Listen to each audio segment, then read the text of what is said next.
Álgebra de Boole. En la actualidad, el álgebra de Boole se aplica de forma generalizada en el ámbito del diseño electrónico. Claude Shannon fue el primero en aplicarla en el diseño de circuitos de comunicación eléctrica biestables en 1948. Esta lógica se puede aplicar a dos campos. Primero, al análisis, porque es una forma concreta de describir cómo funcionan los circuitos. Segundo, al diseño, ya que teniendo una función lógica aplicamos dicha álgebra para poder desarrollar una implementación de la función. El uso de álgebra de Boole en la automática se debe a que buena parte de los automatismos responden a la lógica binaria. Las variables binarias de entrada son leídas y producen variaciones en las señales binarias de salidas. Definiciones. El álgebra de Boole está formado por un conjunto de variables booleanas, es decir, variables que solo se pueden tomar dos valores, 0 o 1, abierto o cerrado, encendido o apagado, etc. Un literal, L por así decirlo, es una variable o su negada. Existen dos tipos, literales con signo positivo cuando representan el valor 1 de la variable y con signo negativo cuando representa el valor 0. Una cláusula o término C está formado por un conjunto de literales enlazados mediante conectivas lógicas. Una fórmula lógica está formada por conjuntos de cláusulas enlazadas mediante conectivas lógicas. Matemáticamente, toda fórmula lógica de n variables puede verse también como una función multivariable. Una interpretación de una fórmula lógica es el valor lógico de la fórmula cuando se le asignan valores de verdad, ya sea verdadero o falso, a sus variables. En consecuencia, existirán tantas interpretaciones como combinaciones de asignaciones posibles. Operaciones básicas. El álgebra de Boole está definido por tres operaciones básicas: complemento, suma y producto. El complemento es el negado de y su tabla es. La operación suma u OR se representa y viene dada por la tabla. Las operaciones producto o AND se representa y su tabla es. Propiedades. Las leyes o existencias de los axiomas básicos son los siguientes. Primero, ley asociativa. Segundo, existencia del elemento neutro. Tercero, la ley conmutativa. Cuarto, la ley distributiva. Quinto, existencia del elemento complementario. Las leyes de la suma u OR son las siguientes. Ley de la idempotencia para la suma, ley de absorción para la suma, ley de identidad para la suma. Las leyes del producto o AND son las siguientes. Ley de idempotencia para el producto, ley de absorción para el producto, ley de identidad para el producto. Conectivas derivadas. NOR es la negada de la función OR y su tabla es.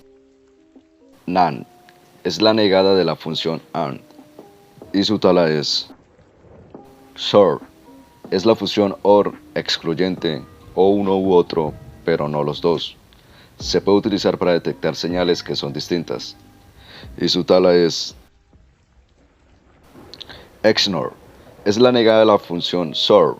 Se puede utilizar para detectar señales que son iguales y su tabla es. ¿Qué es un mapa de Carnot? El mapa de Carnot o mapa K es un diagrama utilizado para la simplificación de funciones algebraicas booleanas, permitiendo de manera gráfica reconocer patrones y así reduce la necesidad de hacer cálculos extensos para la simplificación de expresiones booleanas. Ventajas del mapa de Carnot. El mapa K nos permite convertir la tabla de verdad de una ecuación booleana en una forma SOP, suma de productos, o POS, productos de suma minimizada. Reglas básicas y sencillas para la simplificación.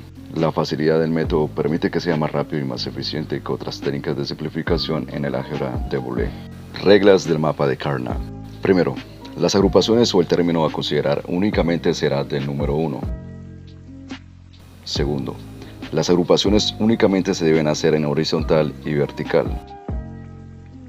Tercero, las agrupaciones a considerar deben contener dos números de elementos, es decir, cada agrupación que contiene cada grupo tendrá 1, 2, 4, 8, etc. Cantidad de número de 1 o unos. Cuarto, para una mejor simplificación se debe considerar el grupo más grande posible. Quinto, se debe considerar todo número 1. Sexto, es posible solapar grupos de 1. Séptimo, la formación de grupos también se pueden producir con las celdas extremas de la tabla. Octavo, debemos considerar el menor número de agrupaciones o grupos posibles obedeciendo las reglas anteriores. Método de King-McCloskey. Fue desarrollado por Willard Van Orman King y Edward McCloskey para la simplificación de funciones booleanas, similar al mapa de Karnaugh. Por su forma tabular, lo hace más eficiente para su implementación en lenguajes computacionales. Minimización para el método de King-McCloskey. Se tienen dos formas para desarrollar el método de King-McCloskey, con una combinación binaria y una combinación decimal. Combinación binaria. Sea la función. La tabla 1 presenta la lista de minitérminos expresados en forma binaria e indica el número de unos que estos contienen. En la tabla 2 se agrupan los minitérminos con el mismo número de unos. De la tabla 2 se combinan los términos que tienen un solo uno con los que tienen dos unos, los que tienen dos unos con los que tienen tres unos y así sucesivamente. Dos términos se podrán combinar siempre y cuando exista un solo cambio entre ellos, es decir, cuando el lugar en el que estén colocados los unos coincidan. Por ejemplo, los términos 1 y 3 se combinan debido a lo siguiente. O sea, que entre los términos 1 y 3 se eliminó la variable c, haciendo lo mismo con los demás términos. Se obtiene la tabla 3. Los términos que en su fila tienen o son los que se combinaron. Los que tienen términos con asterisco son los que no pudieron combinarse, es decir, aquellos que en su fila no tienen o. A estos términos se le denomina implacantes primos. Para la tabla 4 se combinan los niveles de agrupación 1, 2 con 2, 3 y 2, 3 con 3, 4, tomando en cuenta que coincidan tanto las X como los unos. Si en los cuatro penúltimos renglones se llenan todas las columnas, entre paréntesis, última fila, entonces se ha llegado a la solución mínima. Nótese que C no tuvo ninguna O, sola dentro de sus columnas, lo que significa que ese implacante primo está contenido en los demás, es decir, no forma parte de la función reducida.